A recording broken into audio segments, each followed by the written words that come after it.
नमस्कार दोस्तों, मैं सूरज आपके अपने यूट्यूब चैनल पे आप सब लोगों का स्वागत करता हूँ। आज हम हैं जो सेट इंडस्ट्रीज लिमिटेड इसके फंडामेंटल एनालिसिस करेंगे। ये कंपनी करती क्या है, इसके बिजनेस प्रोडक्ट्स कौन-कौन से हैं।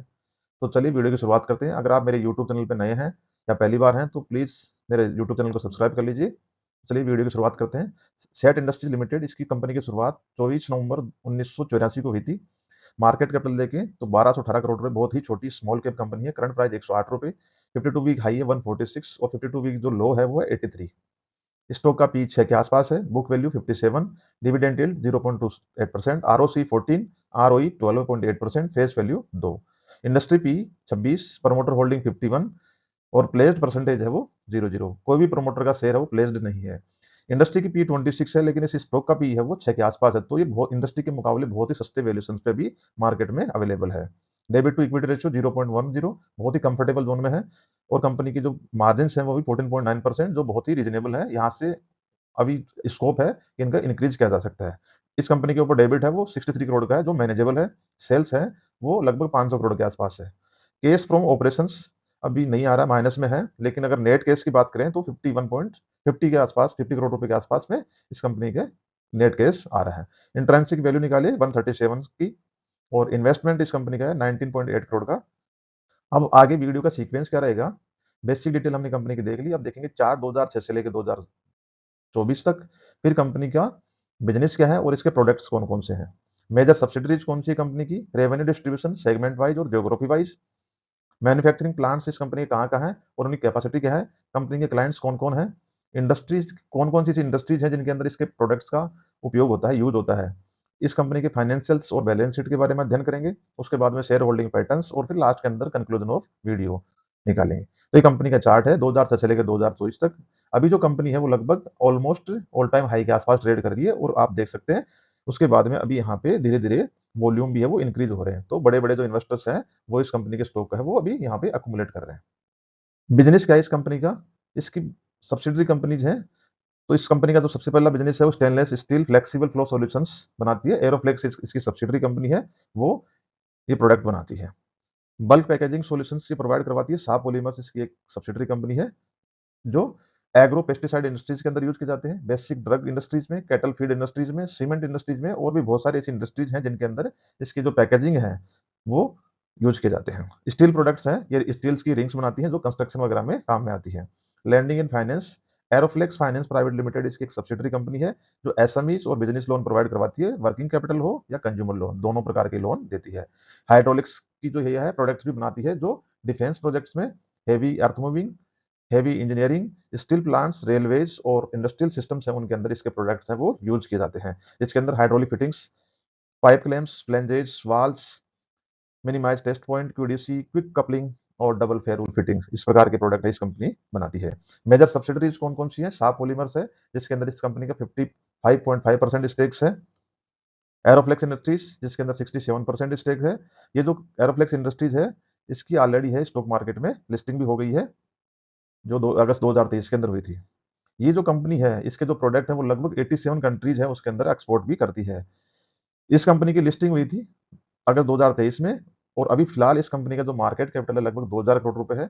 और जो सेट इंडस्ट्री है इसके अंदर 67% स्टेक रखती है, तो उसकी जो वैल्यू है वो लगभग 1340 करोड़ रुपए आती है। और जो सेट इंडस्ट्रीज है उसकी टोटल मार्केट कैपिटल ही 1340 करोड़ रुपए से कम की है। एरोफ्लेक्स फाइनेंस 100% स्टेक ओन करती है। ये एनबीएफसी कंपनी है, ये बिजनेस लोन एसएमईज कंपनीज को या वर्किंग कैपिटल के लिए लोन जो है प्रोवाइड करवाती है। अब अगर सेगमेंट वाइज इस कंपनी का रेवेन्यू देखें तो फ्लेक्सिबल पैकेजिंग से 19% का रेवेन्यू आता है, फ्लेक्सिबल सॉल्यूशंस फ्लो सॉल्यूशंस से 62% का, स्टेनलेस स्टील वायर रोड बनाती है उससे 15% का, और फाइनेंसिंग से भी 2% का रेवेन्यू कंट्रीब्यूशन होता है। अब अगर हम बात करें ज्योग्राफी वाइज, तो डोमेस्टिक से 38% और एक्सपोर्ट से 62%। ये जो कंपनी है ये एक्सपोर्ट ओरिएंटेड कंपनी है, एक्सपोर्ट से इसका जो रेवेन्यू है वो ज्यादा आता है।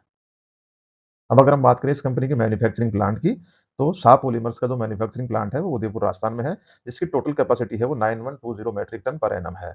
और इस कंपनी के जो प्रोडक्ट्स हैं वो agro pesticide industries, cattle feed industries, cement and many more industries के अंदर काम आते हैं। दूसरी इसकी एरोफ्लेक्स इंडस्ट्रीज जिसका तलोजा नवी मुंबई के अंदर है, वो प्लांट अवेलेबल है। इसकी टोटल जो कैपेसिटी है वो 16.5 मिलियन मीटर्स पर एनम की है। इसके क्लाइंट्स की अगर हम बात करें तो BHEL, BEL, Apar industries, Welspun steel, Tata metaliks, फिक्स transmission, Pidilite, Kirloskar, Indian oil, DCM Shriram और ऐसी बहुत सारी कंपनीज हैं जो बहुत ही रेपुटेटेड हैं। तो क्लाइंट्स हैं बहुत ही इसके कंपनी के बहुत अच्छे हैं। इंडस्ट्री कौन-कौन सी है जिसके अंदर इसके प्रोडक्ट्स का वो है यूज़ किया जाता है? Aerospace and defence, semiconductors, robotic and automation, hydrogen, electric mobility, natural gas, steel and metal, petrochemicals and oil refineries, solar, bulk terminal handling, chemicals, food and pharmaceuticals and paper and pulp industries के अंदर इसके product हैं वो use किए जाते हैं। ये जो कंपनी ये जो कंपनी है एक और काम करती है, जो स्टार्टअप्स होते हैं उनके अंदर भी अर्ली स्टेज के अंदर अपना इन्वेस्टमेंट करती है। तो अभी इसने 141 इन्वेस्टमेंट कर रखे हैं अलग अलग कंपनियों में, और जो लगभग 27 सेक्टर से बिलोंग करती हैं। तो अलग अलग सेक्टर में 141 कंपनियों में इस कंपनी ने अपना इन्वेस्टमेंट है वो कर रखा है। जो कंपनी है फूड टेक से, एजुकेशन टेक से, e commerce, hyper local services, digital media portals, hyper local advertising, virtual reality products, artificial intelligence enabled research platform और आईओटी बनाने वाली कंपनी के अंदर इनके जो स्टार्टअप्स हैं उसके अंदर इस कंपनी ने अपना इन्वेस्टमेंट कर रखा है। और इस कंपनी ने एरोफ्लेक्स इंडस्ट्रीज का जब आईपीओ आया था अगस्त 2023 के अंदर, तो उसके अंदर 3.55% का स्टेक है वो सोल्ड कर दिया था। उससे इस कंपनी को 36 करोड़ रुपए मिले थे, और 89 करोड़ रुपए का जो आईपीओ है उसके अंदर ऑफर फॉर सेल अपना लेके आए थे, उससे 189 करोड़ रुपए का उनको इनकम हुआ था। अब अगर हम बात करें इस कंपनी के प्रॉफिट एंड लॉस की, तो कंपनी के आप सेल्स देख सकते हैं 2013 के अंदर 21 करोड़ रुपए थे, और आज की डेट में इस कंपनी के मार्च 2024 में 500 करोड़ रुपए हैं। तो लगातार इसके जो सेल्स है वो इंक्रीज हो रहे हैं। ऑपरेटिंग प्रॉफिट देखें तो वो भी धीरे धीरे इंक्रीज हो रहा है। मार्च 2013 के अंदर 13 करोड़ रुपए था, और आज की डेट में 74 करोड़ रुपए है। ऑपरेटिंग प्रॉफिट मार्जिन है वो अभी स्टेबल है, 13%, 17%, 12%, 15%। तो ये भी एक अच्छी चीज है, यहाँ से इंक्रीज होने के चांसेस हैं। अब अगर हम इसकी नेट प्रॉफिट की बात करें, तो नेट प्रॉफिट है वो 2013 के अंदर -16 करोड़ रुपए था, और आज है वो 274 करोड़ रुपए का इस कंपनी को नेट प्रॉफिट हो रहा है। तो ये कंपनी बहुत अच्छी खासी फेस के अंदर है वो ग्रोथ कर रही है, और इसके प्राइजेज है वो भी रीजनेबल है। अब अगर हम बात करें इस कंपनी की बैलेंस शीट की, इक्विटी कैपिटल है वो मार्च 2013 के अंदर 8 करोड़ रुपए थी, और आज की डेट में 23 करोड़ रुपए। इस कंपनी के जो रिजर्व्स हैं वो मार्च 2013 में 15 करोड़ रुपए थे, और आज की डेट में बढ़ के 626 करोड़ रुपए हो गए हैं। तो रिजर्व्स भी धीरे धीरे इंक्रीज हो रहे हैं। और ये जो कंपनी के बोरोविंग्स हैं वो मार्च 2013 में 10 करोड़ रुपए थे, उसके बाद में धीरे धीरे बढ़ते रहे। 2022 में 91 करोड़ रुपए, 2023 के अंदर 105 करोड़ रुपए थे, और अभी मार्च 2024 में इन्होंने 63 करोड़ रुपए का डेबिट अभी इनके ऊपर बोरोविंग्स है वो अवेलेबल है। तो इन्होंने अच्छा खासा है वो डेबिट यहाँ पे रिड्यूस भी किया है। अब हम बात करें कंपनी के इन्वेस्टमेंट की, तो धीरे धीरे कंपनी है वो स्टार्टअप्स में अपना इन्वेस्टमेंट है वो बढ़ा रही है। ये कंपनी के लिए बहुत अच्छी बात है आने वाले टाइम पे। ये बहुत ही अच्छी ग्रोथ की संभावना इस कंपनी में है।